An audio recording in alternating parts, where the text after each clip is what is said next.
Good morning, everyone. Before I speak to the Supreme Court extreme decision overturning Roe, I want to comment on one piece of good news, economic good news today. Today, the Labor Department reported that we added 372,000 jobs last month.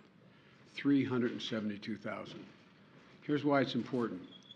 Our private sector has now recovered all of the jobs lost during the pandemic and added jobs on top of that. We have more Americans working today in the private sector than any day under my predecessor, more today than any time in American history, today.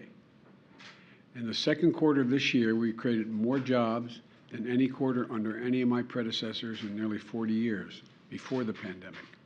Think about that. At a time when our critics said the economy was too weak or having already added more jobs, we had already added more jobs in my first year as president of any president in history, we still added more jobs in the past 3 months than any administration in nearly 40 years. Now look, I know times are tough. Prices are too high. Families are facing the cost of the living crunch.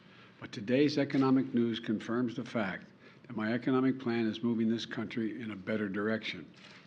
The unemployment rate is near a historic low of 3.6%. Private sector jobs are at a record high.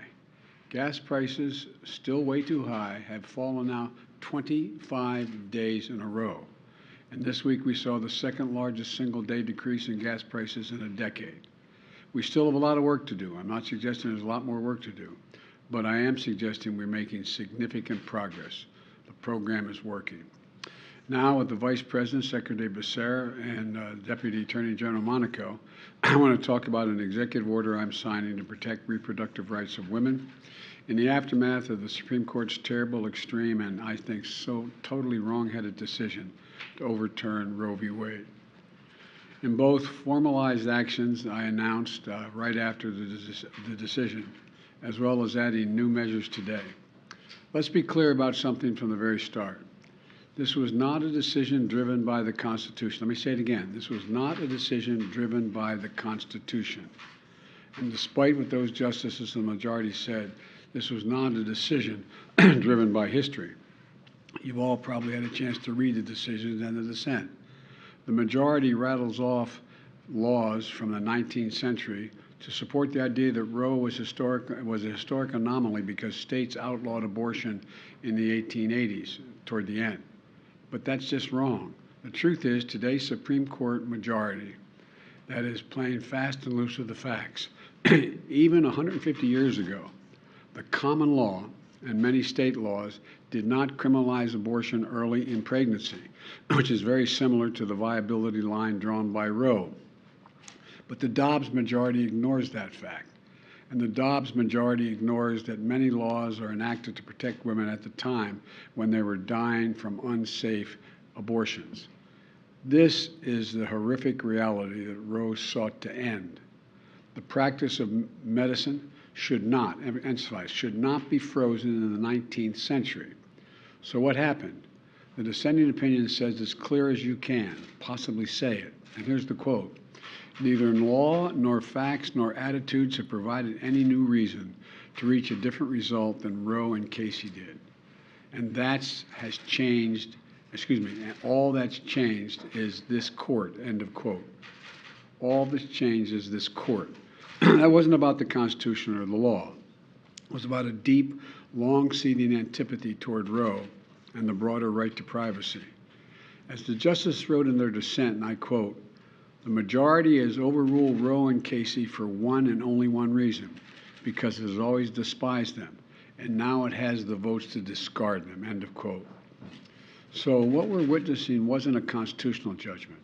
It was an exercise in raw political power.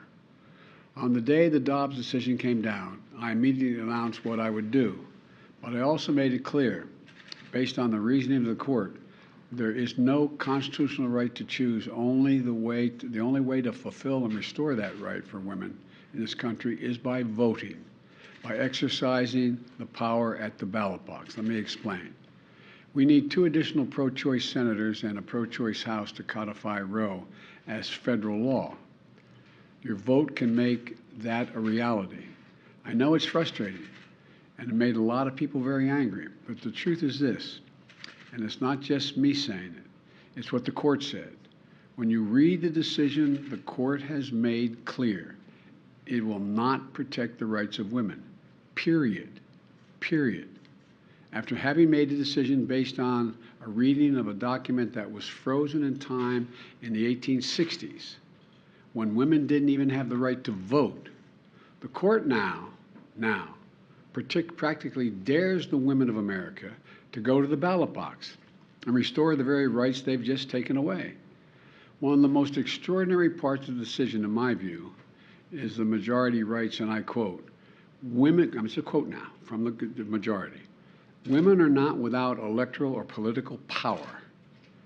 It is noteworthy that the percentage of women who register to vote and cast a ballot is consistently higher than the percentage of the men who do so, end of quote. Repeat the line. Women are not without electoral and or political, or maybe precise, not and or political power. That's another way of saying that you, the women of America, can determine the outcome of this issue. I don't think the court, or for that matter, the Republicans who for decades have pushed the extreme agenda, have a clue about the power of American women. But they're about to find out, in my view. It's my hope and strong belief that women will in fact turn out in record numbers to reclaim the rights that have taken from them by the court. And let me be clear, while I wish it had not come to this, this is the fastest route available. I'm just stating a basic fundamental notion. The fastest way to restore Roe is to pass a national law codifying Roe, which I will sign immediately upon its passage at my desk. And we can't wait. Extreme Republican governors, extreme Republican state legislators, and Republican extremists in the Congress overall, all of them have not only fought to take away our rights, but they're now determined to go as far as they can. Now, the most extreme Republican governors and state legislators have taken the court's decision as a green light to impose some of the harshest and most restrictive laws seen in this country in a long time. These are the laws that not only put women's lives at risk, these are the laws that will cost lives. What we're witnessing is a giant step backwards in much of our country. Already the bans are in effect in 13 states. 12 additional states are likely to ban choice in the coming weeks. And in a number of these states, the laws are so extreme, they've raised the threat of criminal penalties for doctors and healthcare providers. They're so extreme that many don't allow for exceptions, even for rape or incest. Let me say that again. Some of the states don't allow for exceptions for rape or incest. This isn't some imagined horror. It's already happening. Just last week, it was reported that a 10-year-old girl was a rape victim in Ohio. 10 years old. And she was forced to have to travel out of the state to Indiana to seek to terminate the presidency and maybe save her life. That's last part is my judgment. 10 years old. 10 years old. Raped, 6 weeks pregnant, already traumatized, was forced to travel to another state. Imagine being that little girl. I'm serious, just imagine being that little girl, 10 years old.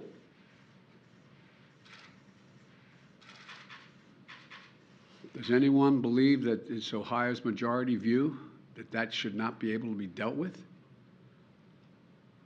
Or in any other state in the nation? A 10-year-old girl should be forced to give birth to a rapist's child? I can tell you what I don't. I can't think of anything that's much more extreme. The court's decision has already been received by Republicans in Congress as a green light to go further and pass a national ban. A national ban. Remember what they're saying. They're saying there's no right to privacy, so therefore it's not protected by the Constitution. So it's left up to the states and the Congress what they want to do. And now my Republican friends are talking about getting the Congress to pass a national ban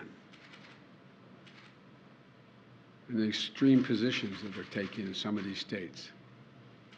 That will mean the right to choose will be illegal nationwide if, in fact, they succeed. But let me tell you something. As long as I'm president, it won't happen. because I'll veto it. So the choice is clear. If you want to change the circumstances for women and even little girls in this country, please go out and vote. When tens of millions of women vote this year, they won't be alone. Millions and millions of men will be taking up the fight alongside them to restore the right to choose and the broader right to privacy in this nation, which they denied existed. And the challenge from the court to the American women and men, this is a nation. The challenge is go out and vote. Well, for God's sake, there's an election in November. Vote, vote, vote, vote. Consider the challenge accepted, court. But in the meantime, I'm signing this important executive order. I'm asking the Justice Department that, much like they did in the civil rights era, to do something, do everything in their power to protect these women seeking to invoke their rights. In states where clinics are still open, to protect them from intimidation, to protect the right of women to travel from state that prohibits seeking the medical attention that she needs to a state to provide that care. To protect the woman's right to the FDA-approved, the Federal Drug Administration-approved medication that's been available for over 20 years. The executive order provides safeguards to access care. A patient comes into an emergency room in any state in the union. She's expressing and experiencing life-threatening miscarriage. But the doctor is going to be so concerned about being criminalized for treating her, they delay treatment to call the hospital lawyer who is concerned the hospital will be penalized if the doctor provides the life-saving care. It's outrageous. I don't care what your position is. It's outrageous. And it's dangerous. That's why this executive order directs the Department of Health and Human Services, HHS, to ensure all patients, including pregnant women and girls, experiencing pregnancy loss, get emergency care they need under federal law, and the doctors have clear guidance on their own responsibilities and protections, no matter what state they're in. The executive order protects access to contraceptions that I'm about to sign. Justice Thomas himself said that under the reasoning of this decision, this is what Justice Thomas said in his concurring opinion, that the court should reconsider the constitutional right to contraception, to use contraception, even among married couples. And what century are they in? There used to be a case called Connecticut versus Griswold, which was declared unconstitutional in the late 60s. It said a married couple in the privacy of their bedroom could not decide to use contraception.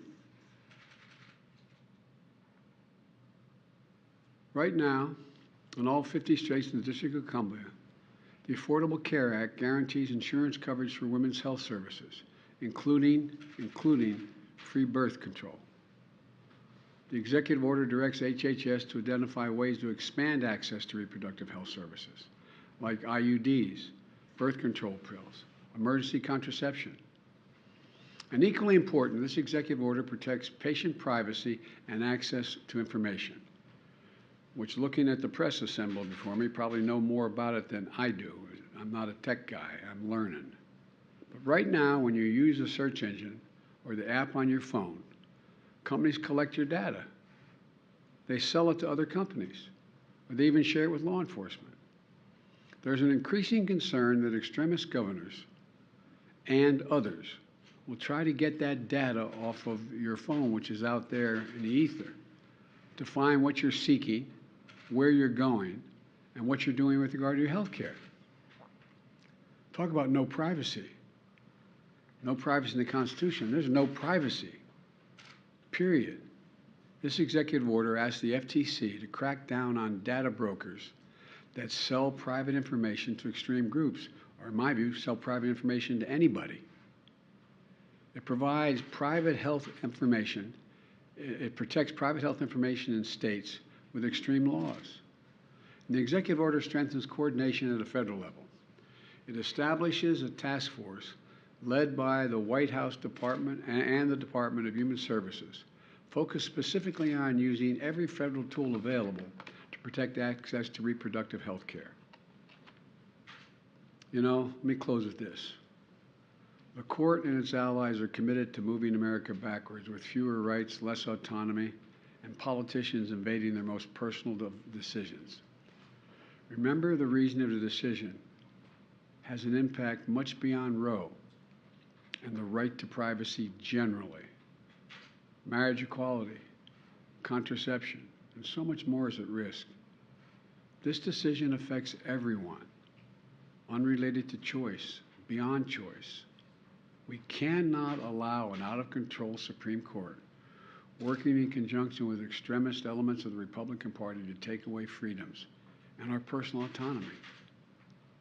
The choice we face as a nation between the mainstream and the extreme, between moving forward and moving backwards, between allowing politicians to enter the most personal parts of our lives and protecting the right of privacy. Yes, embedded in our Constitution. This is a choice.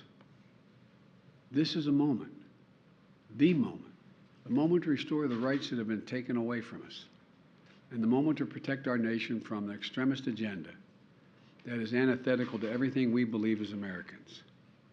Now I'm going to sign this executive order.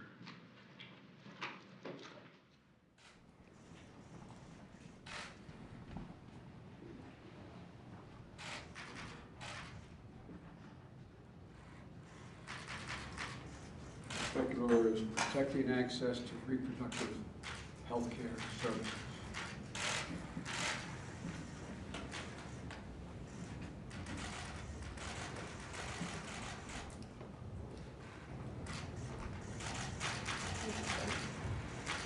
Mr. President, what does Prime Minister Abe last night say about the security situation in Japan? And can you give us an update on your thinking about lifting China tariffs, please? Let me, I tried to put a call in to the present Prime Minister, and he was very late there at night. I'll be talking there in the morning. I'm going to be stopping to sign the condolence book at the Japanese embassy on the way to the CIA.